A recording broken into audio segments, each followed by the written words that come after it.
নমস্কার, আপনাদের সকলকে স্বাগত জানিয়ে শুরু করছি আজকের পর্বের জনমত। আমি সুজিত চট্টোপাধ্যায় রয়েছি আপনাদের সঙ্গে। খুব দ্রুত কতগুলো জায়গায় যারা চাইছেন ডাইরেক্ট অ্যাকশন, সরাসরি যুদ্ধে চলে যাক, ভারত পাকিস্তানকে মেরে গুড়িয়ে দিক, তাদের জন্য এখনো পর্যন্ত মুখে লম্বা চওড়া হাসি আসার মতো পরিস্থিতি তৈরি হয়নি। তবে একটা ঘটনা বলি যে যে কোনো সামরিক, আজকে যদি সামরিক, সেটা হতে পারে লোকালাইজড, হতে পারে যে সীমান্ত যে জায়গাটায় রয়েছে লাইন অফ কন্ট্রোল, মানে পাক অকুপাইড কাশ্মীরে যে অংশ থেকে লাইন অফ কন্ট্রোল, সেখান থেকে হেভিলি আর্টিলারি করে হয়তো পেছনের দিকে নিয়ে যাওয়া কঠিন কাজ, তথাপি হয়তো সেদিকেও এগোতে পারে। কেননা প্রস্তুতি যে চরমে নিচ্ছে, একটা অর্থনৈতিক সমৃদ্ধশালী দেশ ঠিক যেরকমভাবে প্রস্তুতি নেয় কোনো যুদ্ধে যাওয়ার আগে, মানে আধুনিক সময় যেমন ফকল্যান্ড ওয়ার হয়েছিল, ছোট ছিলাম তখন, কিন্তু ফকল্যান্ড ওয়ারের সময় যেসব ছবিগুলো বা যে রিপোর্টগুলো এসেছিলো, তাতে একটা আর্জেন্টিনার সাথে যুদ্ধ করেছিল ইংল্যান্ড এই ফকল্যান্ড দ্বীপের জন্য। আর্জেন্টিনা হেরেছিল, কিন্তু সেটাকে কিন্তু ছোট করে দেখেনি ইংল্যান্ড, বেশ ভালো প্রস্তুতি নিয়েছিল, প্রস্তুতি চরমে। গোয়ালিয়র, সেখান থেকে অনেকটা কন্ট্রোল হচ্ছে বিমান বাহিনীর, সীমান্ত জুড়ে এমনকি বাংলাদেশ বর্ডারের উপর দিয়েও কিন্তু কড়া মানে প্রহরা চলছে, এবং হচ্ছে হাসিমারা থেকেও অনেক মানে রীতিমতো ফ্লাইট, মানে যুদ্ধ বিমানগুলো মহড়া দিচ্ছে। যে সমস্ত কামান, ট্যাঙ্ক যা যা আছে, ভীষ্ম, T-20, অর্জুন, যে ট্যাঙ্কগুলো আছে সেগুলোর মুভমেন্ট হচ্ছে। এর প্রচুর খরচ হয়, প্রত্যেক দিনেরই খরচ হয়তো কয়েক হাজার কোটি টাকা, এবং সেটা সামর্থ্যবান দেশ হিসাবে ভারত এটা অ্যাফোর্ড করতে পারছে। পাকিস্তানও চেষ্টা করছিল বিভিন্ন দেশ থেকে অস্ত্রশস্ত্র যেগুলো পেয়েছে সেটা নিয়ে করতে গিয়ে প্রাথমিক অবস্থাতে একটা বিপর্যয় ঘটিয়ে বসেছে। একটি যুদ্ধ বিমান এসে ল্যান্ড করেছে লাহোর বিমানবন্দরে, চাকা থেকে আগুন দিয়ে গোটা বিমানবন্দর পুড়ে ছাড়খাড় হয়ে গেছে। এখন এই প্র্যাকটিস করতে গেলে অর্থ কিভাবে যোগাবে, সেটা নিয়ে ওখানকার জনগণের কি ভাবনা চিন্তা যায় না। তবে যারা পাঞ্জাবি হুকুমত, পাকিস্তান বলবো কিনা জানি না, অনেকে এটা বলেন যে পাঞ্জাবিরাই ওখানে সব কিছু চালায়, তো তারা ওই ধরনের লাহোরি চূড়ান, মানে যেটা হচ্ছে বেশ মানে একটা মশালা খাইয়ে রেখে দিয়েছে। ভাই, ভারতের সাথে যুদ্ধ মানে যদি হয় এটা জিহাদ, ভুলে যাবে না। 1000 বছর ধরে আমাদের ইয়ে বলে গেছিল 1000 বছর ধরে যুদ্ধ চলবে। ইয়া খানের কথা বলছি, আর যার দাদু আবার ভগৎ সিংয়ের ফাঁসি দিয়েছিল, না তার বাবা ভগৎ সিংকে ফাঁসি দিয়ে, তার বডি আবার ভগৎ সিংয়ের বডি দেওয়া হয়নি, কিন্তু এরকম এক একটা ইতিহাস আছে, মানে খুললে না পড়তে উত্তেজনা। তো পাকিস্তান এরকম একটা জায়গায় গিয়ে দাঁড়িয়েছে, যুদ্ধ তারা করবে, তারা হুঙ্কারটা দিয়ে যাচ্ছে। এবং একদিকে কূটনৈতিকভাবেও কিন্তু ভারত বিভিন্ন দূতাবাসগুলোর সামনে ইতিমধ্যে বিক্ষোভ দেখাচ্ছে। লন্ডনে আজকে বিক্ষোভের সময় এক পাকিস্তানের সেনা অফিসার এসে বেরিয়ে বলছে গলা কেটে দেবো। যদিও ভারতের কিন্তু একটা বাহিনী আছে, মারাত্মক ডেঞ্জারাস বাহিনী, এটা বিশেষভাবে প্রশিক্ষিত হেড হান্টার্স, বিশেষ করে তাদের হাতে কিন্তু কোনো পিস্তলও থাকে না, শুধু থাকে কুকরি, ক্রল করে ওঠে, এবং তাদের বিক্রম দেখেছিল একদম শেষ মুহূর্তে, অন্তিম মুহূর্তে তাদের সামনে পড়েই কিন্তু কার্গিল থেকে পিছু হটে। এবং পাকিস্তানে যে হতভাগ্য সৈনিকরা প্রাণ দিল তাদের দেশের হয়ে যুদ্ধ করার জন্যে, মিশন সাকসেসফুল করার জন্যে, বডি পড়ে থাকলো, এদিকে বলছে ওরা আমাদের সৈন্যই নয়, দিস ইজ পাকিস্তান। তবে হ্যাঁ, একটা কথা বলেছে পাকিস্তানের পররাষ্ট্রমন্ত্রী ইসাক দার, তিনি একটা কথা বলেছেন। তাকে স্কাই নিউজে যখন সাংবাদিক সঞ্চালিকা প্রশ্ন করেছিল পাকিস্তানের একটা ইতিহাস আছে, সেই ইতিহাসটা হচ্ছে ভারতের যে কোনো সন্ত্রাসে মদত দেওয়া, তখন ইসাক দার এই কথাটা বলেছেন 30 বছর ধরে এই ঘৃণ্য কাজ করছে, আমেরিকার কথায় আর ইউরোপের কিছু দেশের কথা। ভাবুন, একবার ফাঁসিয়ে দিল, শুধু একটা লাইন বলেনি, প্রশ্নকর্তাও প্রশ্নটা করেননি, কেন করলেন? টাকার জন্যে, যেখানে পেরেছে টাকা নিয়ে সন্ত্রাসকে চালিয়ে দিয়েছে। এটাই হচ্ছে আধুনিক সময়, এবং তাকে র্যাশনালাইজ করা হয়েছে বিভিন্নভাবে, কিন্তু এবার আর করেনি। তার কারণ ভারতের পৌরুষ তারা যাচাই করতে চেয়েছিল, প্যান্ট খুলে ধর্ম দেখেছে। মানে এই ঘৃণ্য নোংরা এই কাজ আধুনিক বিশ্ব কিভাবে নেবে, এটা সবচেয়ে বড় প্রশ্ন। আধুনিক বিশ্বের কিছু সহমত আছে বিভিন্ন জায়গায়, তবে এগুলো করতে গিয়ে আবারও বলে রাখি যে মানে যাব প্রতিবেদনে কতটা চাপে রয়েছে পাকিস্তান। তার আগে একটা শুধু কথা বলে নিই, পাকিস্তান কিন্তু চেয়েছিল ভারতের মধ্যে কিন্তু একটা ভারত পাকিস্তান তৈরি করে দিতে। তার কারণ আমি প্রথম দিন থেকে বলছি, এটা পাকিস্তানের উদ্দেশ্য ছিল ভারতে একটা দাঙ্গা পরিস্থিতি তৈরি করা, এবং ভারতের যে জায়গাটায় হয়েছে সেটা অনেকে ভুল বুঝেছেন। বিশেষ করে বাংলাদেশ ইস্যু নিয়ে বারবার বলেছি, সীমান্তকে সুরক্ষা করার প্রশ্নে স্বাধীনতার ৭৫ বছরে একটি ওয়ার্ডও কিন্তু আর যথেষ্ট নয়। সীমান্তকে আপনার সুরক্ষিত করতে হবে, তারপর তো পরের দিকে আক্রমণ। এটা ভারত সরকারের এই থেকেও স্বীকার করে নেওয়া হয়েছে সর্বদলীয় বৈঠকে। তাই এই রাজনৈতিক বিতর্কে গভীরে প্রবেশ করব না, তার কারণ যুদ্ধটা চাপিয়ে দিচ্ছে কিন্তু পাকিস্তান। মদত কারা দিচ্ছে, কিভাবে আসছে, সেটা খুলে দেখা যাবে। এটা গোটা ভারতবাসীর কাছে, গোটা ভারতবর্ষের যে সংবিধান, ভারতবর্ষের যে অন্তরাত্মা, তার কাছে কিন্তু এটা একটা বড় চ্যালেঞ্জ। এই চ্যালেঞ্জকে কিন্তু চিরতর সবক শেখানো উচিত। একটি কসমেটিক দেশ যেটা তৈরি হয়েছে, কসমেটিক, যার কোনো ঐতিহাসিক কোনো নিদর্শন নেই, সেটি পাকিস্তান। এবং তার একমাত্র উদ্দেশ্য হচ্ছে জিহাদকে প্রতিস্থাপন করা, এবং ভয়ঙ্করভাবে। এবং সেটাকে কিভাবে ভারত মোকাবিলা করছে তার আদ্যপান্ত প্রতি মুহূর্তের সংবাদ মাধ্যম হিসাবে আপনাদের কাছে তুলে ধরব। প্রথমে যাব প্রতিবেদনে। সাঁড়াশি প্যাচে থরথর করে কাঁপছে পাকিস্তান, তবু নাছোড়বান্দা শাহবাজের দেশ। ভাঙবো তবু মচকাবো না মনস্ক ভাবনায় হুঁশিয়ারির পাল্টা হুঁশিয়ারি চলছে। একদিকে পাকিস্তানকে ভয় ধরাচ্ছে ভারতীয় সেনা, অপরদিকে পাকিস্তানের ওপর লাগাতার হামলা করছে বালোচ লিবারেশন আর্মি। সব মিলিয়ে কোন ঠাসা অবস্থা পাকিস্তানের। পাকিস্তানকে ধরাশায়ী করতে ইতিমধ্যেই প্রস্তুতি শুরু করে দিয়েছে ভারত। ভারতীয় সেনার যুদ্ধের মহড়া দেওয়ার ছবি ভাইরাল, মিশন রেডি এক্স স্যান্ডেলে পোস্ট করে জানিয়েছে ভারতীয় সেনা। প্রধানমন্ত্রী নরেন্দ্র মোদীর বার্তার পরই ভারতীয় সেনা যে তৈরি, তা এই পোস্ট থেকে আন্দাজ করছেন বিশেষজ্ঞরা। যে কোনো সময় যে কোনো পরিস্থিতির জন্য প্রস্তুত, এ বার্তায় দিয়ে রেখেছে সেনা। অন্যদিকে ফের পাক সেনার ওপর হামলা করেছে বিএলএ। পাকিস্তান সেনাবাহিনীর কনভয়ে হামলা চালিয়েছে বালোচ লিবারেশন আর্মি। ভয়াবহ সেই বিস্ফোরণে কেঁপে ওঠে কোয়েটা। হামলার জেরে কোয়েটায় পাক ফ্রন্টিয়ার কর্পসের 10 জন নিহত, আহত বহু। একটি বিবৃতি দিয়ে হামলার দায় স্বীকার করেছে বিএলএ। কাশ্মীরের পেহেলগাঁও জঙ্গি হামলার পর পাকিস্তানের দিকে মারমুখী ভারত, পাক সেনাও আক্রোশে উন্মত্ত। দুদেশকেই প্রাথমিকভাবে শান্তি বজায় রাখার বার্তা দিয়েছিল রাষ্ট্রসংঘ।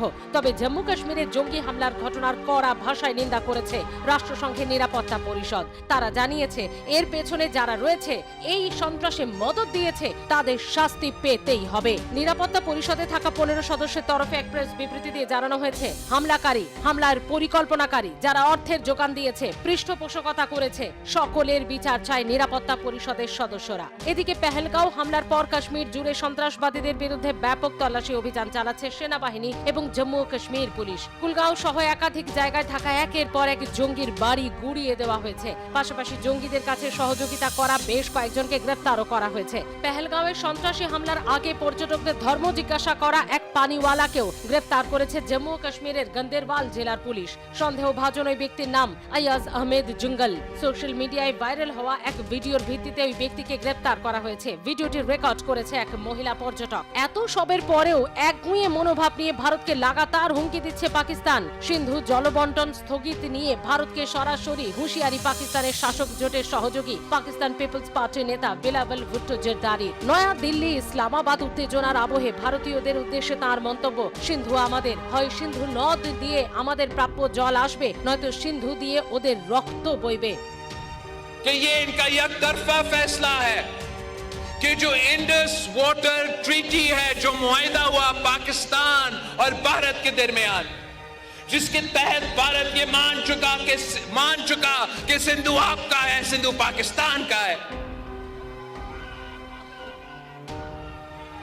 मोदी ने और उनकी हुकूमत ने ऐलान किया कि अब वो ये मुआहिदा नहीं मानते।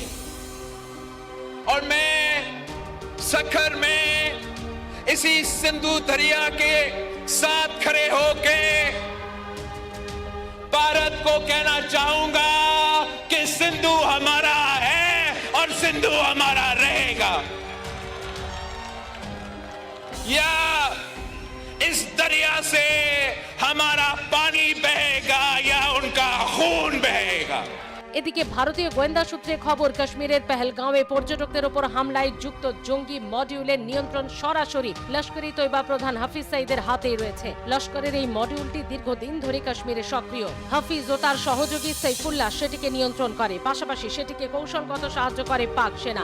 ভারতীয় গোয়েন্দাদের নজর এড়িয়ে ঘন জঙ্গলের মধ্যে দিয়ে পেহেলগাঁওয়ের ভেসেরানে পৌঁছতে জঙ্গিরা অ্যালপলাইন কোয়েস্টার নামে একটি বিশেষ অ্যাপ ব্যবহার করেছে বলে গোয়েন্দা সূত্রে দাবি করা হয়েছে। ট্রালের ঘন জঙ্গল হয়ে 20 কিলোমিটার হেঁটে পেহেলগাঁও আসে তারা। তাদের গতিবিধি যেন চিহ্নিত করতে না পারেন গোয়েন্দারা, তারও প্রশিক্ষণ দেওয়া হয় পাকিস্তানে। এসবের মাঝেই পেহেলগাঁওয়ে জঙ্গি হামলা নিয়ে পাক নির্লজ্জতা অব্যাহত। পাক প্রতিরক্ষা মন্ত্রী খ্বাজা মোহাম্মদ আসিফ জানান, পেহেলগাঁওয়ের ঘটনা নিয়ে যে কোনো আন্তর্জাতিক তদন্তকে স্বাগত জানাবে পাকিস্তান। তারা এই তদন্তে যোগ দিতে এবং সব রকম সহযোগিতা করতে প্রস্তুত, কারণ ভারত কোনো প্রমাণ বা কোনো তদন্ত ছাড়াই এই ঘটনার জন্য পাকিস্তানকে দায়ী করছে।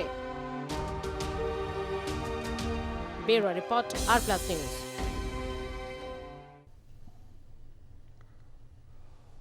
আমরা দেখলাম প্রতিবেদন। আজকে রয়েছেন রাজনৈতিক বিশ্লেষক হিসাবে ডক্টর দেবশ্রী ভট্টাচার্য, তাকে স্বাগত জানাচ্ছি। রয়েছেন রাজনৈতিক বিশ্লেষক দেবাশিস চৌধুরী এবং রয়েছেন ডক্টর প্রদীপ চট্টোপাধ্যায়, রাষ্ট্রবিজ্ঞানের অধ্যাপক। তিনজনকেই আমি ধন্যবাদ জানাচ্ছি উপস্থিত থাকার জন্যে। আমরা যেগুলো পাচ্ছি এর একটা রাজনৈতিক দিক আছে। আপনারা অনেকেই ভাবতে পারেন কেন রাজনৈতিক সলিউশন তো সেভাবে নেই, কূটনৈতিক একটা হচ্ছে আর একটা হচ্ছে অর্থনৈতিক। আমি ওই প্রশ্নগুলোকে নিয়েই যেতে পারছি যে পূর্ণাঙ্গ যুদ্ধ পাকিস্তান 12 নম্বর অবস্থানে রয়েছে সামরিক দিক থেকে, ভারত রয়েছে 4র্থ স্থানে। এমতো পরিস্থিতিতে পূর্ণাঙ্গ যুদ্ধে যাবার মতো হলেও অনেকে যুদ্ধে যাবার ক্ষেত্রে প্রস্তুতির একটা ব্যাপার থাকে। তবে যেটুকুনি দেখা যাচ্ছে একটা হরাইজন্টাল এক্সক্যালেশনস হয়েছে বিভিন্ন সীমান্তবর্তী জায়গা থেকে, রাজস্থান হোক, গুজরাট হোক, পাঞ্জাব হোক, প্রত্যেকটা সীমান্তে একটা হরাইজন্টাল এক্সক্যালেশন হয়েছে। আর ভার্টিক্যাল এক্সক্যালেশনের করতে ভারত ব্যাপক বিমান বাহিনীর মহড়া চালাচ্ছে। ফলে এইটা তো একটা দিক, এবং তাতে রীতিমতো এবং অন্য দিকগুলো যেগুলো কূটনৈতিক এইগুলো তো রয়েছে। সিন্ধু জল চুক্তি কীরকম, বিলাওয়াল ভুট্টো যেগুলো বললো, আপনার কি মনে হয় ওষুধে কাজ হচ্ছে, নাকি এই দীর্ঘস্থায়ী এই ওষুধ প্রয়োগ করে যেতে হবে, তারপর একটা সময় বুঝে একটা কোনো জায়গায় গিয়ে যাবে? এর আর কোনো যে রাজনৈতিক সলিউশন নেই। আমরা অতীতে বলেছি সামরিক নয়, রাজনৈতিক সলিউশন। এবং পাকিস্তান বারবার বিভিন্ন ক্ষেত্রে কাশ্মীরকে আন্তর্জাতিক মঞ্চে বিভিন্ন শক্তিকে জড়াতে চেয়েছে। এই একটা জায়গা থেকে দাঁড়িয়ে যেভাবে ওষুধ এখন প্রয়োগ করা হচ্ছে, সেটা কি মনে হচ্ছে যথার্থ, যথাযথ, না আরও বাড়তি কিছু ওষুধের দরকার হতে পারে? দেখুন, প্রথমে একটা অপ্রিয় কথা বলি, একদম একদম পুরো অপ্রিয়, কারণ ওটা কটু সত্য হবে। আপনি যে ওষুধের কথা বলছেন, এরকম চূড়ান্ত ওষুধ কিন্তু ভারত পাকিস্তানকে 1971-এ অলরেডি দিয়ে দিয়েছিল। তো 71-এর পরে কোন সলিউশনটা হয়েছে? পাকিস্তান কিন্তু 2 টুকরো করেইছে একবার ভারতীয় সেনা, ভারত সরকার। তারপরে তো আমরা দেখছি কি একটা অদ্ভুত, কি একটা অপদার্থ একটা বাংলাদেশ তৈরি হল। তো এখন আবার কি সলিউশন হবে? পাকিস্তানকে ভেঙে কি আরো 4টে বাংলাদেশ করতে হবে ওখানে? সিন্ধু দেশ, বালুচ দেশ, পিওকে দেশ, কি পাঠানদের দেশ, পাঠান দেশ, এগুলো কি সলিউশন? আমি তো জানি না। একটা ন্যারেটিভ, যে আমার তো আজকে 52 বছর বয়স হলো, যখন থেকে ছোটবেলা থেকে একই কথা শুনে আসছি, কাশ্মীর আন্তর্জাতিক হবে, পাকিস্তান জঙ্গি সাপ্লাই করছে, ভারতবর্ষের আন্দামান নিকোবরেও কোনো একটা বম ব্লাস্ট হয়ে গেলে পাকিস্তান ব্লাস্ট করেছে। আমি কারোর পক্ষে বিপক্ষে বলছি না, নিরপেক্ষ হিসেবে যদি আমরা বিচার করি, এগুলো কি হচ্ছে আদপে? পাকিস্তান কি? পাকিস্তান কি? কি ভারতীয় মুসলমানদের তৈরি করা দেশ। পাকিস্তানের প্রত্যেকটা মুসলমান ভারতীয় নয় কি? তো ভারত ভারতের সঙ্গে লড়াই করবে? আমি একটা এমনি একটা জেনারেল একটা একাডেমিক কথা বলছি। কাশ্মীর ভারতের, পাকিস্তান ভারতের, বাংলাদেশ ভারতের, আমরা এর মধ্যেই ঘুরতে থাকবো? পাকিস্তান তো ভারতীয় মুসলমানদের দ্বারাই তৈরি করে একটা দেশ। আর আদপে ওরা ভারতীয় হচ্ছে সমস্ত। ওরা নিজেরা অস্বীকার করুক, আমি আমার পিতৃপূজা অস্বীকার করতে পারি, কিন্তু তাই বলে কি আমার চেহারা ছবি চেঞ্জ হয়ে যাবে? আমি একটা পটার ইংরেজি কথা বললাম, তাই ইংরেজ হয়ে যাবো? আমার এটা কালাই থাকবে। একটা কথা এই যে আমি কথাটা শেষ করি না, এই কথাটা আমি কথাটা শেষ করিনি। এই মুহূর্তে বলা, আপনি প্রথমে বললেন অপ্রিয় সত্য, কটু সত্য, অপ্রিয় কটু সত্য, আপনি সর্বসমক্ষে বলছেন। আমি সর্বসমক্ষে গোটা যেটা বলার দেশ চেষ্টা করছি, জাতি জনগণ চাইছে পাকিস্তানকে সবক না, না, শেখাতে। আমি সর্বসমক্ষে যেটা বলার চেষ্টা করছি যে পাকিস্তান একটা মনোভাব, একটা চিন্তাধারা। আমরা কি শুনিনি আমাদের মেয়রকে বলতে যে ভারতবর্ষে কলকাতা শহরে কতগুলো মিনি পাকিস্তান আছে? আমি আরেকটা অপ্রিয় তথ্য রূপক বলি। অর্থে অনেক কিছু বলা যায়। আমি অপ্রিয় কথা আরেকটা বলি, পাকিস্তান থেকে জঙ্গি আসছে, ভারতীয় সেনা হলে প্রায় 3 লাখের মতন সেনাবাহিনী দাঁড়িয়ে আছে আমাদের, সেখান থেকে 5-6টা জঙ্গি ঢুকছে। 5-6টা জঙ্গি যারা পাকিস্তান থেকে আসছে, যারা কাশ্মীরের টোপোগ্রাফি জিওগ্রাফি কিছু জানে না, কোথায় কোন গ্রাম আছে, কোথায় কি স্যাটেলাইট ফটো, কিছু ফটো নিয়ে ঢুকছে। ওদের রসদগুলো কে দিচ্ছে কাশ্মীরে? কাদের বাড়ি থেকে ঠায় নিচ্ছে? ওদের পালাবার রাস্তা কে করে দিচ্ছে? ওদের জায়গাগুলো চিনিয়ে দিচ্ছে কে? কাশ্মীরের লোক নয়? অপ্রিয় সত্য এগুলো। যদি এটাকে মোকাবেলা করতে হয় তাহলে গোড়া থেকে করতে হবে, অর্থাৎ পাকিস্তানে যদি মজুদ করতে হয়, পশ্চিম বাংলার 10,000 খারাজি মাদ্রাসা বন্ধ করতে হবে। কারণ পাকিস্তান একটা চিন্তাধারা যেগুলো মাদ্রাসায় তৈরি হচ্ছে, যে মাদ্রাসাগুলো ভারতবর্ষের সেকুলারিজম, তথাকথিত এই ভণ্ড সেকুলারিজম প্রশ্রয় দিচ্ছে। পাকিস্তান মনোভাব স্বাধীনতা সংগ্রামের সময় 1947 কংগ্রেসের লিডারশিপের দুর্বলতার জন্য পাকিস্তানের মনোভাব প্রশ্রয় পেয়েছিল। তখন ইংরেজ শাসক ছিল, ইংরেজ শাসক এটাকে প্রশ্রয় দিয়েছিল মুসলিম লীগের পাকিস্তান মনোভাবকে। আমরা স্বাধীনতার পরে কি করেছি? 1975 আমরা শব্দ সেকুলার যুক্ত করে দিয়েছি আমাদের কনস্টিটিউশনে। তারপরে এতগুলো খারাজি মাদ্রাসা হচ্ছে, আমরা চোখ বন্ধ করে বসে আছি। কাশ্মীর সবচেয়ে লিবারাল, সবচেয়ে সুফি, যেটা বাজপেয়ী বলেছেন কাশ্মীরিয়াত, সবচেয়ে সুফি, সবচেয়ে লিবারাল, সবচেয়ে উদারপন্থী ইসলামের বিশ্বব্যাপী নিদর্শন ছিল কাশ্মীর। অবশ্যই শৈবতন্ত্র ওখানে একদমই তাই। আর কাশ্মীরের পণ্ডিতরাই কনভার্ট হয়েছিল, মানে কাশ্মীরের শিক্ষিত মানুষেরাই, আমরা বলে থাকি হিন্দু সমাজের নিপীড়িত, পীড়িত, দলিত, মানে নিম্ন স্তরের মানুষেরা কনভার্ট হয়েছে। কাশ্মীরে তার উল্টো, কাশ্মীরে শিক্ষিত, মার্জিত, ভদ্র কাশ্মীরি, আপার ক্লাসের কাশ্মীরিরা কনভার্ট হয়েছে ইসলামে। আর কাশ্মীর সবসময় উদারপন্থী ইসলামের একটা নিদর্শন, এক্সাম্পল ছিল। কাশ্মীর এত র্যাডিক্যালাইজ হলো কি করে? কাশ্মীর এত ফান্ডামেন্টালিস্ট হলো কি করে? কাশ্মীর তালি কখনো এক হাতে বাজে না সুজিত দা, কেননা বিরাট ক্ষোভ বিক্ষোভের একটা প্রশ্ন আজকে। মানে আপনি কি লিঙ্কটা করতে আমি চাইছেন যেটা পাকিস্তান বলতে এবং চাইছি- সেকুলারিস্ট, এটা দুটোর ফসল আজকের কাশ্মীর? একদমই তাই। সেই জন্য এই যে আজকে যে ব্যবস্থাগুলো, এগুলো আবার we will be treating the symptom, not the disease. কারণ আমরা সিমটমকে 1971 সালে অলরেডি একটা চিকিৎসা করে দেখেছি, সেটা সিমটমকে চিকিৎসা করা হয়েছিল, ডিজিজকে করা হয়নি। 71 সালের পরে, এত বছর পরে একটু যখন হাইলি র্যাডিক্যালাইজড একটা পজিশন, বহু সেনাবাহিনীর জওয়ান অতর্কিত, এবং পাকিস্তান দম্বে বুক ফুলাচ্ছে এবং বলছে এরকম দেখা, হ্যাঁ আমি জানি না তারা কোথায় শিক্ষিত, মানে তারা বেশ ভালো পড়াশোনা করেছে কিনা, এই ওই খচ্চর বা হচ্ছে চালক যারা রয়েছে তারা কানে কানে এসে কাউকে বলছে কোরআন পড়েছো কিনা, কালমা জানো কিনা, এগুলো তুমি এই কারণে কি মাদ্রাসা বা এগুলোর কথা বলছো? তাহলে তো এটা তো সেকুলারিজমের স্পিরিটের এগেইনস্টে যায়। আপনাদের কাছে তথ্য আছে, সবাই জানে 80-র দশকে বা 90-এর প্রথম দিকে, আপনারা মনে রাখবেন ওই হযরত বলের বিরাট বড় ক্রাইসিস হয়েছিল একটা। তখন কাশ্মীরের মুসলমানরা কিভাবে রিয়াক্ট করেছিল? এত র্যাডিক্যালাইজেশন ছিল না তখন। হযরত বলের উপরে অ্যাটাক করেছিল, টেররিস্টরাই করেছিল, মানে এক্সট্রিমিস্টরা করেছিল, মানে এটা তো বলাই। এবং কাশ্মীরি মুসলমান সমাজকে যেভাবে ঠেলা হয়েছে টুয়ার্ডস ফান্ডামেন্টালিজম, কারা ঠেলেছে? যারা ওমর আব্দুল্লাহকে তোষণ করার চেষ্টা করেছে, যারা শেখ আব্দুল্লাহকে তোষণ করার চেষ্টা করেছে, যারা ওখানে বারবার নানান রকমের সেকুলার রাজনীতি করার চেষ্টা করেছে, যারা 370 দিয়েছে, দিয়ে আবার তার মধ্যে মডিফিকেশন করেছে, নানা প্রকারের যারা ওখানে এক্সপেরিমেন্টেশন করেছে, তারা ঠেলেছে। 60-এর দশকে, 70-এর দশকে শর্মিলা টেগোর আমাদের কাশ্মীর কি কালি, তখন কত উদার সমাজ, বলিউডের একাধিক সিনেমা করে শুটিং হয়, একদম মানে মানে সত্যিকারের ভূস্বর্গ। মানে ঠিক কথা। হলো কি করে? আমি একটু এই জায়গা থেকে দেবশ্রী বাবুর কাছে আসছি।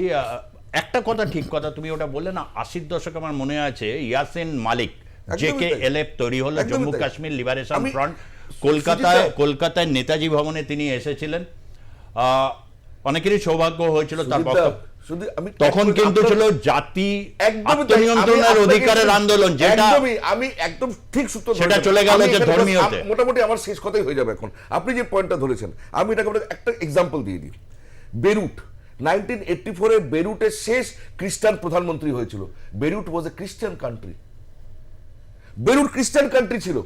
সেখানে বেরুটের লেফটিস্টরা, বেরুটের কমিউনিস্ট পার্টি বললো যে না, বেরুটে খ্রিস্টানরা আপার ক্লাস, তারা বর্জুয়া, তারা ক্যাপিটালিস্ট, আর বেরুটের মুসলমানরা তারা লোয়ার ক্লাস, প্রলেটারিয়েট, সর্বহারা। বিপ্লব করতে হবে। বিপ্লব করতে গিয়ে লেফটিস্টরা, আর আজকে যারা হামাস আর হিজবুল্লাহ হয়েছে ইসলামিস্টরা বেরুটের, তাদের সঙ্গে লেফটিস্টরা হাত মিলিয়ে বেরুটে তারা বিপ্লব করবে, তারা ক্লাস স্ট্রাগল করবে। আজকে লেবানন বেরুট কি হয়েছে? হিজবুল্লাহ আতুরঘর হয়ে গেছে। তো যেখানে যেখানে এই লেফটিস্ট সেকুলারিস্টরা যেখানে যেখানে এইসব উদ্ভট তারা দাবি তুলেছে ন্যাশনালিজমের, সাব ন্যাশনালিজমের, আদপে সেটা আলটিমেটলি রিলিজিয়াস ফান্ডামেন্টালিজম আর এই ধরনের জিহাদে পরিণত হয়েছে। আমি বেইরুটের উদাহরণ আমি ঠিক জেকেএলএফ এর সেই মুভমেন্ট 80 একদমই তাই, জেকেএলএফ তাই 90-এর দশকে যখন থেকে হাফিজ মোহাম্মদ এবং হচ্ছে লস্কর-ই তৈবা এরা যখনই থেকে এলো, তখনই একটা কি হলো, এই জাতি মুক্তি আন্দোলন চলে গেল ধর্মীয় পথে।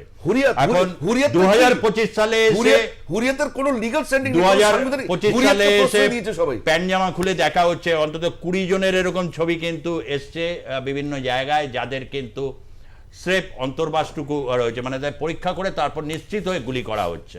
এই জায়গায় এসছে জাতি মুক্তি আন্দোলন, এবং তার সাথে ঠিক তেমনি ভাবে প্যালেস্টাইন লিবারেশন অর্গানাইজেশনের যে আন্দোলন ছিল, ইয়াসের আরাফাতের ছিল, লেবাননে কমিউনিস্টরা ছিল, পিএলও ছিল, ওরা সব মিলে মিশে গিয়ে আজকে হিজবুল্লাহ হয়েছে লেবানন। এবং ইরানেও তাই, কমিউনিস্টরা দিয়ে কমিউনিস্টদের একদম সাড়ে সর্বনাশ হয়ে গিয়েছে আয়াতুল্লাহ খোমেনির কাছে। ঠিক বলেছেন আপনি, শাহ পেহলভিকে কিন্তু কমিউনিস্ট পার্টি সরিয়েছিল। এই যে বারবার এই যে সেকুলারিজমের, আমার মনে হয় দেবাশিস বাবুকেই একমাত্র বক্তা হিসেবে রাখুন। না না না, ইন্টারাপ্ট করছেন আপনি, আমাকে জিজ্ঞেস করছেন দেবাশিস বাবু। না না, আমি জিজ্ঞেস করি, আমি দেবাশিস বাবুর সাথে ইন্টারঅ্যাকশনসে যেতে চাইছি, আমি এটাই চাই ইন্টারঅ্যাকশনস হোক, বিভিন্নভাবে প্রশ্নের পাল্টা প্রশ্ন আসুক, সঞ্চালকদের অধিকার দেওয়া হোক সেই স্পেসটা তৈরি করার জন্য। কোনো মতবাদ চাপিয়ে দেওয়া যায় না। ঠিক যেরকমভাবে সঞ্চালক যেভাবে প্রশ্নটা করেছিলেন, আমি এটা দিয়েই ঢুকছি, পাকিস্তানের পররাষ্ট্রমন্ত্রীকে প্রশ্ন করেছেন আফগান বংশোদ্ভূত সঞ্চালিকা। পাকিস্তান তো এটা তো জানা কথা, জানে যে সন্ত্রাসে মদত দেয় ভারতের, বলছে 30 বছর ধরে দিয়ে এই ঘৃণ্য কাজ করেছে আমেরিকার কথায়। এটা অত্যন্ত মানে হচ্ছে স্কাই নিউজে এটা সাক্ষাৎকারটা তিনি দিয়েছেন। অর্থাৎ পাকিস্তান স্বীকার করেছে, তারপরেও আবার বিভিন্ন জায়গায় মহল থেকে বলা হয় তদন্ত ছাড়াই কি করে বলা হচ্ছে পাকিস্তান এর দ্বারা মানে পাকিস্তান মদত দিয়েছে, এই বিভিন্ন রকম আসছে। এবার আপনি বলুন। না, আপনি নির্দিষ্ট প্রশ্নটা আমি ঠিক ফোন নিনি। দীপ সরকার শ্যামনগর থেকে, বলুন। হ্যাঁ, পাকিস্তানের মরণকাল ঘনিয়ে এসেছে এবং পাকিস্তানের অবস্থা শেষ। ওকে, ধন্যবাদ। আমি এটাই বুঝতে চাই। হ্যাঁ, ঠিক আছে, আমরা আপনার মতামতটা গ্রহণ করলাম। হ্যাঁ বলুন। না দেখুন, এইরকম একটা নৃশংস একটা মানে বর্বরচিত ঘটনা ঘটে গেল, এটা সিরিজ অফ ঘটছে। কাশ্মীর নিয়ে যে ইতিহাসটা বললেন, সেই ইতিহাসে আমি যাচ্ছি না, কারণ কাশ্মীর নিয়ে অনেক সমস্যা আছে, গণভোট হয়নি, অনেক বক্তব্য রয়েছে। কাশ্মীরের ইকুইলিব্রিয়াম কেন আসছে না, দেখুন এইটা তো ঠিক এখন পর্যন্ত আমি যা ডেটা পেলাম, এক্সাক্ট এটা হয়তো পাওয়া যাচ্ছে না সিকিউরিটির কারণে, প্রায় 4 লাখ ওখানে ফোর্স আছে। ফোর্স মানে ইনক্লুডিং ইন্ডিয়ান আর্মি। আপনি জানেন ইন্ডিয়ান আর্মি ডেপিউট করে হচ্ছে মিনিস্ট্রি অফ ডিফেন্স, আর মিনিস্ট্রি অফ হোম অ্যাফেয়ার্স বাকিগুলো সিএপিএফ মানে সেন্ট্রাল আর্ম পুলিশ ফোর্স, তার মধ্যে বিএসএফ আছে, তার মধ্যে বিপি আছে, তার মধ্যে বোধহয় সিআরপিএফও আছে, এবং স্টেট পুলিশ আছে। এই করার পরে 4 লক্ষ অ্যারাউন্ড মোরাললেস ফোর্স ডিপ্লয় এত বছর ধরে করেও কিন্তু কাশ্মীরের মূল সমস্যাটা কিন্তু মিটল না। অর্থাৎ কাশ্মীরিদের যে মানে ইন্ডিয়ানাইজেশন সেইটা কিন্তু হলো না। আমি বলবো সার্জিক্যাল স্ট্রাইকের পরেও হলো না, 370 অ্যাবলিশনের পরেও হলো না, এবং Jammu and Kashmir reorganisation act 2019, এবং কাশ্মীরকে জম্মু অ্যান্ড কাশ্মীরকে করা হলো ইউনিয়ন টেরিটরি উইথ লেজিসলেচার, লাদাখকে করা হলো ইউনিয়ন টেরিটরি উইদাউট লেজিসলেচার। হয়নি তো, কোনোটাই হয়নি। তার মানে কি দাঁড়ালো কি? এই যে ঘটনাটা নিয়ে দেখুন, সবচেয়ে মূল সমস্যায় কেউ যাচ্ছে না, কাদের আঘাত করার চেষ্টা করছে? সেকুলারিজম কি বলে যে ভাই ধর্ম সবাই করুক, রাষ্ট্রের কোনো ধর্ম থাকবে না, এই তো একটা সিম্পল কথা। কিন্তু এই দক্ষিণবঙ্গে চরম উগ্র দক্ষিণপন্থীরা কি করছে, এই ঘটনাটাকে কোথা থেকে কি কোথায় নিয়ে যেতে চাইছে, সেকুলারিজমকে আঘাত করে। এরাই দায়ী, মৌলবাদের জন্য এরাই দায়ী, কারণ ধর্ম দেখেছে, ধর্ম দেখে এরা আঘাত করেছে। ধর্ম দেখে এই ধরনের হিডেস ক্রাইম যারা করে, বর্বরচিত লোক, তারা ধর্ম দেখে।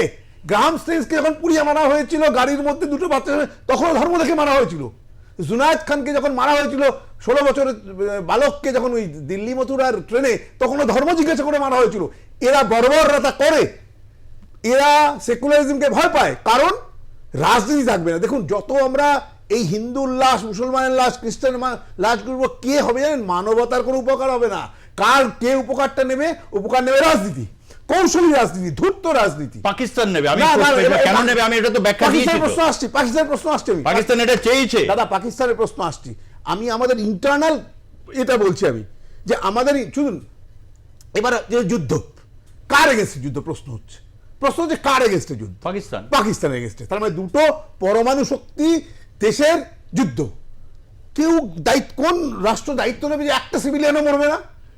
আমার 26 জন নিরীহ লোককে এরকমভাবে বর্বরচিত হত্যার এগেনস্টে আমরা লক্ষ লক্ষ সিভিলিয়ান হারাবো আমাদের দেশে, যারা পিল করে দৌড়চ্ছে রুটি রুজির জীবিকা, সেই দিকে নিয়ে এটা কেন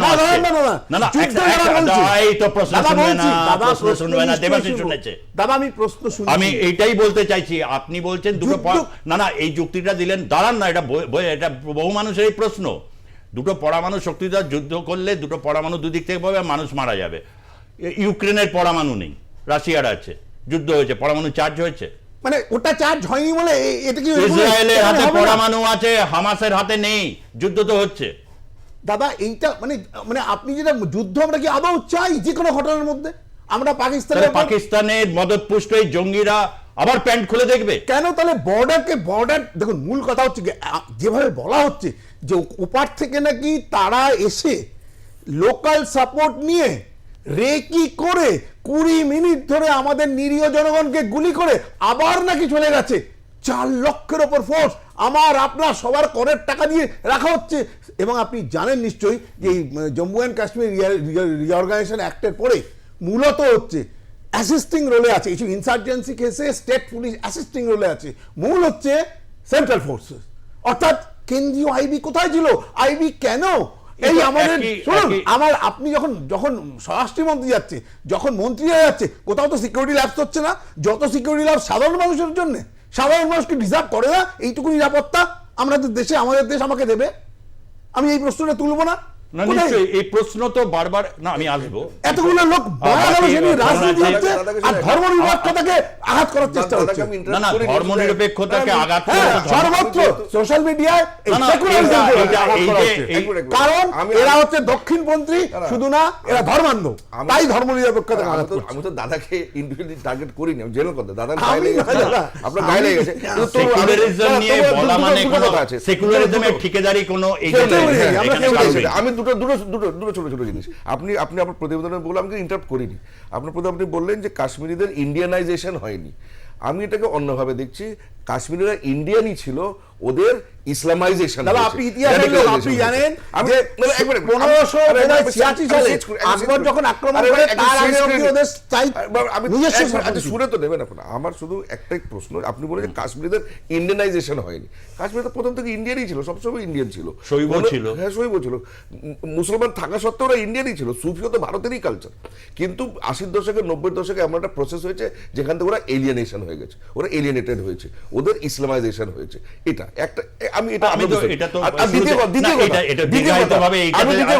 দ্বিতীয় কথা আজকে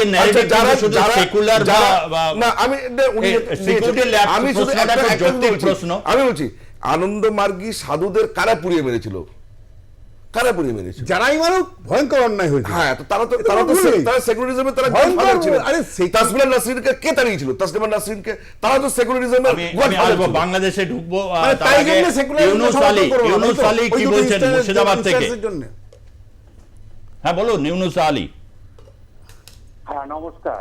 হ্যাঁ, আমরা ভারতবর্ষের মানুষ এবং নাগরিক, আমাদের সভ্যতা, সংস্কৃতি, রাষ্ট্রীয় চেতনা, চিন্তা এবং হচ্ছে কি সহিষ্ণুতা, এটা আমাদের পরম্পরা। প্রায় সময়কাল ধরে আমরা দেখছি 14 সালের আগে পর্যন্ত এই প্রক্রিয়াতেই ভারতবর্ষ চালিত হয়েছে। বৈদেশিক নীতির ক্ষেত্রে সহিষ্ণুতা দেখানো হয়েছে, সবকিছু হয়েছে। কিন্তু আজকে আমরা একটা ধারণায় বিশ্বাসী যে পাকিস্তানের মতো অতি ক্ষুদ্র একটা রাষ্ট্র, যার যার যার কোনো নীতি নৈতিকতা নাই, মৌলবাদের ভাইরাসে আক্রান্ত, একদম তাই। এটা যাদের বাংলাদেশ নিজে উৎপাদন ক্ষমতা নাই, যারা ওই যেদের ইন্ডাস্ট্রি খুলেছে, জিহাদিদের ইন্ডাস্ট্রি খুলেছে, গোটা পৃথিবীটাকে অস্থির করে তুলেছে। আমরা এই ভয়টা যদি না করি, আজকে ইন্দিরা গান্ধী 71 সালে যেভাবে ওদের মেরুদণ্ড ভেঙে দিয়েছিল, যে কোনোদিন যেন চোখ তুলে বাংলাদেশের দিকে তাকাতে না পারে, আজকে সেই জায়গায় মোদী তার রাজনৈতিক খেলা শুরু করেছে কিভাবে ভারত বা পশ্চিমবাংলা, বিহারের ক্ষমতায় যেতে পারি মুসলমান বিদ্বেষী বলে। আমরা মুসলমান, আমাদের ইতিহাস আছে। আজকে যে ছেলেটা নদিয়ার মারা গেল, এই ছেলেটা দেশ রক্ষা করতে গিয়েছিল, তার মৃত্যু ঘটলো। এই দেশের 20 কোটি মুসলমান, তাদের অনেক উপাদান আছে, তাদের অনেক রক্ত আছে।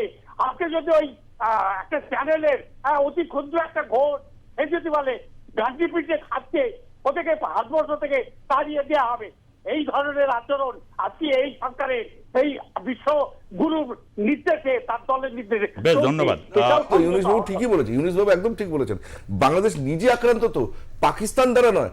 পাকিস্তানি যে মনোভাব, পাকিস্তানি মনোভাব হচ্ছে ইসলামিক রেডিকালাইজেশন, ওয়াহাবিজম, সালাফিজম, মানে একদম কট্টরপন্থী যাকে বলে। আমি এইটাই বলছি, বাংলাদেশ আসিম নিজে মুনির আক্রান্ত নিয়ে। এই ঘটনাটা ঘটার বারবার এটা বলছে যে দ্বিজাতি তত্ত্ব নতুন ভাবে যে নিয়ে এলেন, যে কিছুতেই হিন্দুদের সাথে থাকা সম্ভব নয়। কাশ্মীর হচ্ছে পাকিস্তানের শিরা, এটা কেটে দিলে দরকার পড়লে 10টা যুদ্ধ করবো, 3টে হয়েছে আরো 7টা করবে বলেছে, এবং সে যুদ্ধ করবেই। এবং যুদ্ধের যখন পাকিস্তান সেনাপ্রধান বলছে আসিম মুনির এই ধরনের কথা, এবং হিন্দুদের সাথে সহাবস্থানের কোনো প্রশ্নই নেই, দুটো সংস্কৃতি আলাদা, যেটা 30 সাল থেকে শুনে আসছে ভারতবর্ষ।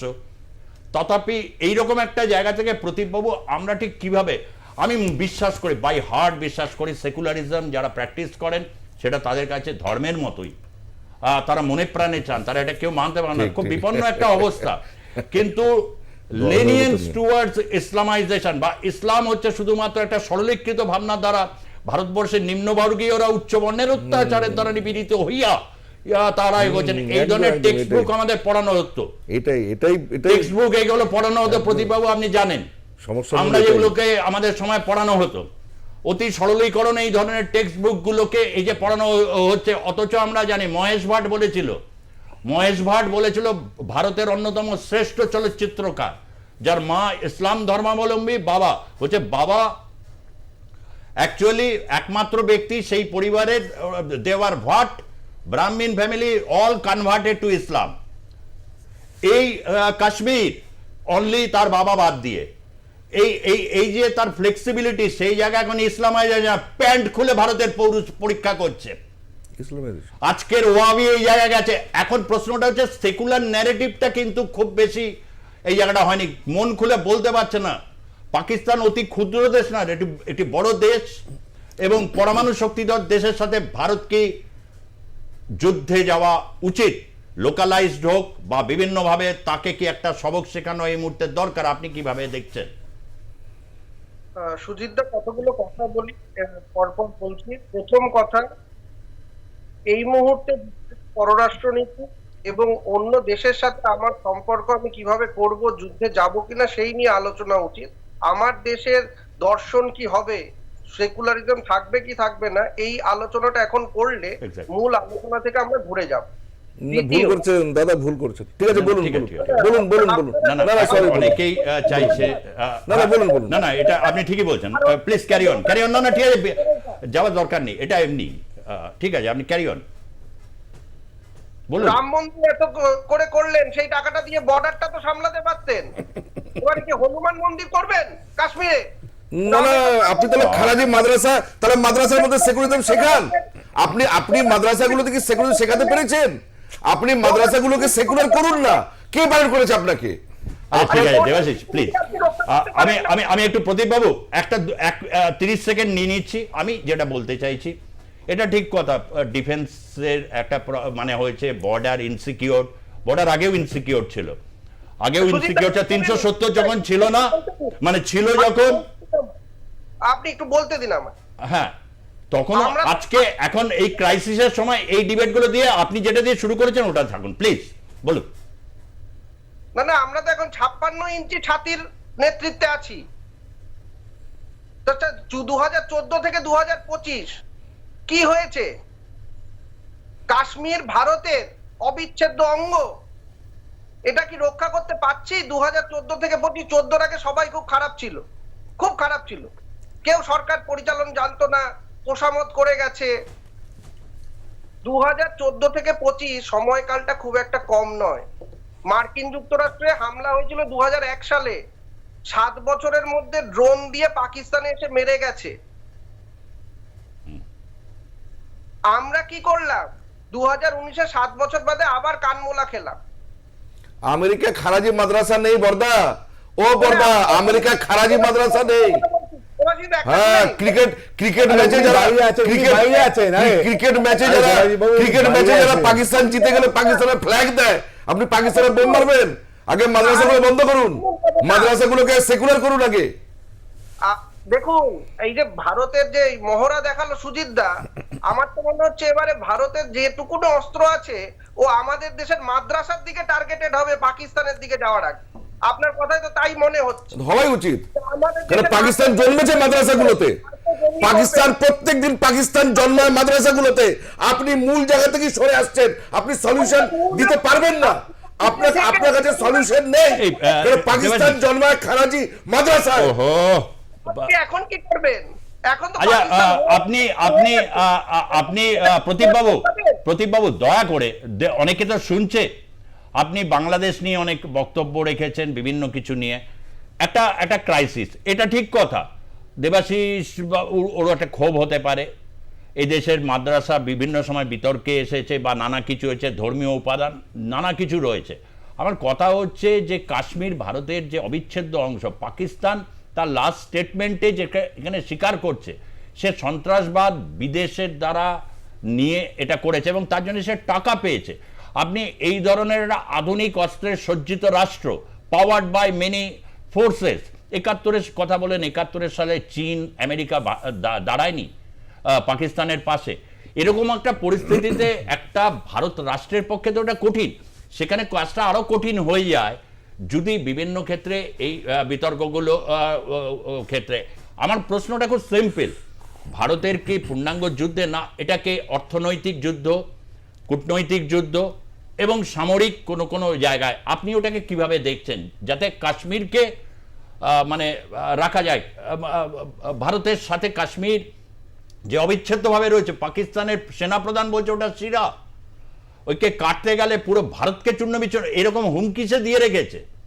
এই জায়গা থেকে দাঁড়িয়ে কি বলবেন?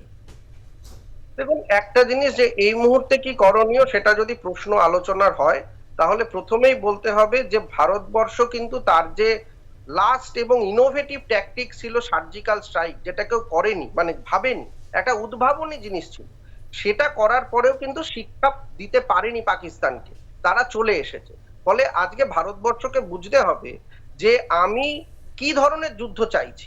আমি কি সার্জিক্যাল স্ট্রাইক করে আমি তাদের শিক্ষা দিতে পারিনি, মানে ফুল ফ্লেজেড ওয়ার, সেই ফুল ফ্লেজেড ওয়ার এখন আমি শুরু করতে পারি, কিন্তু শুরু করতে গেলে আমার কি কি অসুবিধা হবে সেটা কিন্তু আগে বুঝতে হবে। এবং সেই জন্যই এই ঘটনার এই কদিন হওয়ার পরেও এখনো যুদ্ধ শুরু হয়নি। তার কারণ আমি যুদ্ধের ক্ষয়ক্ষতি বা যুদ্ধ থেকে আমি কি হারাতে পারবো সেইটা দেখছি। প্লাস আমি এটাও দেখবো যে, এবং ভারতবর্ষ সেটা দেখছে, সেটা হচ্ছে ইন্টারন্যাশনাল যারা ওয়ার্ল্ড পাওয়ার্স, যেমন মার্কিন যুক্তরাষ্ট্র বলে দিয়েছিল বাংলাদেশকে তুমি দেখে নাও। পাকিস্তানের ব্যাপারে মার্কিন যুক্তরাষ্ট্র বা ভারতের যারা খুবই ঘনিষ্ঠ কৌশলী স্ট্র্যাটেজিক অ্যালাই, জাপান আছে, অস্ট্রেলিয়া আছে, এরা ভারতের এই মুহূর্তে সবাই তো পাশে আছে, কিন্তু যুদ্ধ শুরু হলে কতজন পাশে থাকবে সেইটা সব থেকে গুরুত্বপূর্ণ। ফলে ভারতের এখন এই মুহূর্তে যা সামরিক শক্তি আছে, সে ইচ্ছে করলেই পাকিস্তানের সঙ্গে যুদ্ধে যেতে পারে। কিন্তু যেটা দেবর্ষী বাবু বলছিলেন সব থেকে গুরুত্বপূর্ণ, যে যদি পারমাণবিক রিটালিয়েশন হয়, আমার পলিসি হচ্ছে নো ফার্স্ট ইউজ, ভারত প্রথমে ইউজ করবে না। কিন্তু রিটালিয়েশন হলে তাকে ইউজ করতে হবে, এবং রিটালিয়েশনের যে ক্ষয়ক্ষতি সেইটা কি হবে। কিন্তু আবার এইটাও ঠিক যে আমি যদি এখন কোনো যুদ্ধ না করি, কোনো সামরিক অ্যাকশন না নিই, আমাকে কিন্তু লোকে বিশ্বে এটা প্রশ্ন করতে পারবে যে তুমি কি কাশ্মীরকে রক্ষা করতে ব্যর্থ হচ্ছ বারে বারে, তাহলে তুমি ইন্টারন্যাশনাল ফোরাম বা সব জায়গায় কাশ্মীর অবিচ্ছেদ্য অঙ্গ, তুমি তাকে রক্ষাই করতে পারছো না, প্রোটেক্ট করতে পারছো না ইন্টারনালি এন্ড এক্সটার্নালি, তাহলে তুমি কি করে অল্টারনেটিভ কি এইটাও কি আসতে পারে না যুক্তি হিসাবে? দেবাশিস বাবু, আমি এই যে ধরুন এই যে লাইন অফ কন্ট্রোল, যেটা 71 সালের ঘটনার সময় 93,000 যখন মুক্তি দেওয়া হলো, প্রায় তো 2.5 বছর এদেশের এই 93,000 অপদার্থ পাকিস্তানি সেনাগুলো, যেগুলো আর কি ওখানে হাত তুলে আত্মসমর্পণ হতে গেলো, 2.5 বছর খাওয়ানোর পর ছেড়ে, মানে তাদের তো মুক্তি দেওয়া হলো। সিন্ধু প্রদেশে যে জায়গাটা পাকিস্তানকে দিয়ে দেওয়া হলো, যে জায়গাটা ভারত তার আয়ত্তে অধিকারে ছিল, উল্টে তখন তো এটা হতেই পারতো যে এলওসিটাকে পুরো কাশ্মীর আমার চাই, সেটা তো হয়নি। এখন পরিস্থিতি একটু জটিল, মানে পুশব্যাক করে কি পেছনের দিকে মানে ইয়ে করা যায়? কংগ্রেসও কিন্তু মানে সবচেয়ে বড় কথা, ভারতের এখন সবচেয়ে বৃহত্তম রাজনৈতিক দল কংগ্রেস কিন্তু সম্পূর্ণ সমর্থন দিচ্ছে। ইটস আ ভেরি ইন্টারেস্টিং মানে টার্ন অ্যান্ড টুইস্ট। সুতরাং এটা তো একটা আপনাকে মানে মান্যতা দিতে হবে, একটা কিছু তো বার করতে হবে। সেটা তো এদেশের যারা মানুষজন তো আমাদের কাছে এটা এক্সপেক্ট করে। কি বলবেন? দেখুন এখানে একটা লাইন হ্যাঁ বলুন। প্রথমে ভারতের এখন উচিত যে আমরা আমাদের দেশ যে ঐক্যবদ্ধ সেটা তুলে ধরা, এবং 2, আমরা ভারতের যে পাকিস্তানের যে সেনা বাহিনী আছে, সেই সেনাবাহিনীর যে দপ্তর, সেখানে কিন্তু একটা আঘাত হানা বা সেনা ছাউনিগুলোতে আঘাত হানা, যেগুলো বর্ডারের কাছাকাছি আছে, সেটা কিন্তু খুব দরকার, বিশেষ করে মুজাফফরাবাদ। হ্যাঁ দেখুন এখানে একটা জিনিস, মানে ইন্টারন্যাশনাল ডিপ্লোমেসিতে সবসময় বলা হয়েছে যে war is the last resort, সবসময় বলা হয়েছে। মানে এটাও বলা হয় যে diplomacy is war by other means. Diplomacy নিজে একটা যুদ্ধের, এক রকমের যুদ্ধ, আর ডিপ্লোমেসির শেষ স্টেপ হচ্ছে ফিজিক্যাল লড়াই, মানে লড়াইতে নেমে যাওয়া। আর ডিপ্লোমেসির মধ্যে, কূটনীতির মধ্যে যেগুলো পড়ার, তার মধ্যে প্রথম যেটা পড়া সেটা ভারত সরকার করেছে। সিন্ধু নদ, যেটা নদের যে ট্রিটিটা আছে, ওয়াটার ট্রিটি যেটা আছে, সেটা করেছে, কিন্তু এখন সেটাকে, কিন্তু সেই দুটো বাতিলের কোনো প্রভাব পড়েনি। এবার কেন এটা খুব ওটা শুধু বাতিল করেছে, কিন্তু এবার যদি সত্যিকারে যদি জলটাকে আটকানো যায় বা ডাইভার্ট করা যায়, তার ফিজিক্যাল অ্যাসপেক্টস গুলো কি আছে এটা দেখে নিতে হবে, সেটা দেখে নিতে হবে। আর জল আটকে দেওয়াতেও অনেক ইন্টারন্যাশনাল রিলেশনসে অনেকে বলতে পারে যে জল একটা অনেক বন্ধু হারাবে তাতে। হ্যাঁ, কারণ জল একটা মানে এসেনশিয়াল, মানে লাইফ, তুমি ওটা করতে পারো না। যাই হোক, সেটা মানে ডিপ্লোমেসির স্টেপ 1 by 1, 2, 3। এবার বিষয়টা হচ্ছে যে পুশব্যাক কিন্তু করে দেওয়া যায়, মানে অনেকটাই। কিছু আর্মির লোকেরাও বলছিল যে যখন কোনো আর্মি মুভ করে, যেমন 70 যখন আমরা মুভ করেছি, তখন ক্লিয়ার অবজেক্টিভ দেওয়া হয়েছিল যে এই ভূখণ্ডটা ইস্ট পাকিস্তান, এটাকে আমরা দখলে নেব আর পাকিস্তান আর্মিকে হারাবো, এখানে একটা অবজেক্টিভ। তো যদি আর্মিকে যদি একটা অবজেক্টিভ দিত, যদি ওয়ারেই যদি আমরা যাই, যে প্রতীক ঠিকই বলছিল যে একটা অবজেক্টিভ থাকতে হবে, তো এটা করার জন্য আর্মি মুভ করেছে।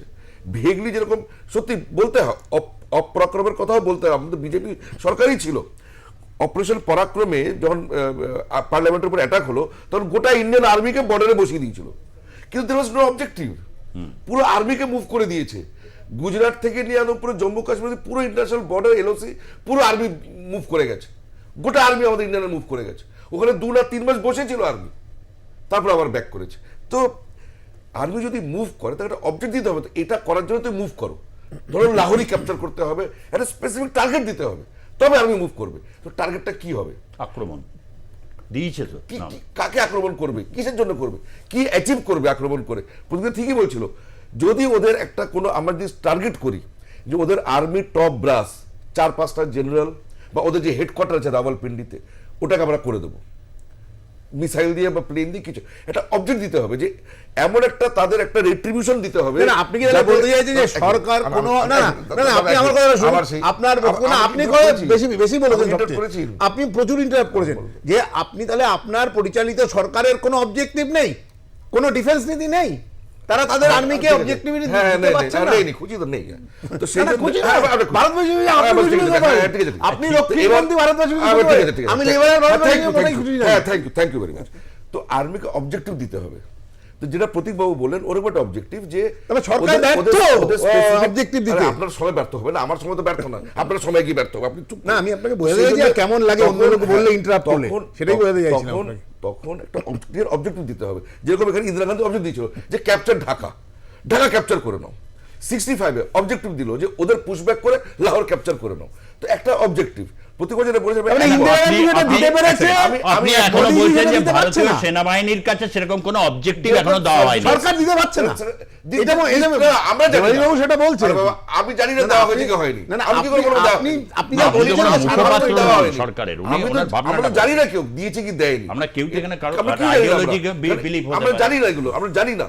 কিন্তু না, ওনার যদি- মতামতটাই বলছি। যদি অবজেক্টিভ দেওয়া হয় তাহলে সেটা অবভিয়াসলি অ্যাচিভ করা হবে, যে আমরা আর্মি ওদের টপ ব্রাসকে এলিমিনেট করব, বা যেখানে যেটা বললো যে কল্পনা অতীত রিট্রিবিউশন হবে, প্রধানমন্ত্রী নিজে বলেছে, তাহলে টপ ব্রাস এলিমিনেট হবে, বা জঙ্গিদের যে মানে একদম মূল যেখানে আতুর ঘর করেছে সেগুলোকে করা হবে, শুধু লঞ্চিং প্যাড নয়। কারণ সত্যি সার্জিক্যাল স্ট্রাইকে শুধু লঞ্চিং প্যাডগুলো করা হয়েছিল, আরও ভেতরে যাওয়া হবে কিনা, আর্টিলারি মুভমেন্টে ওদের যে ছাউনিগুলো আছে পাকিস্তান আর্মির সেগুলো গুড়িয়ে দেওয়া হবে কিনা আর্টিলারি ফায়ারিংয়ে, বা বা রকেট লঞ্চ করে ওদের হেডকোয়ার্টার আর্মি মিলিটারি হেডকোয়ার্টারকে বম্বার্ড করা হবে কিনা, যে কোনো অবজেক্ট দিতেই পারে সরকার, Okay. দিতে পারে, সেরকম ভাবে চিন্তা ভাবনা করছে প্রকাশ আস্তে আস্তে আমরা জানতে পারবো।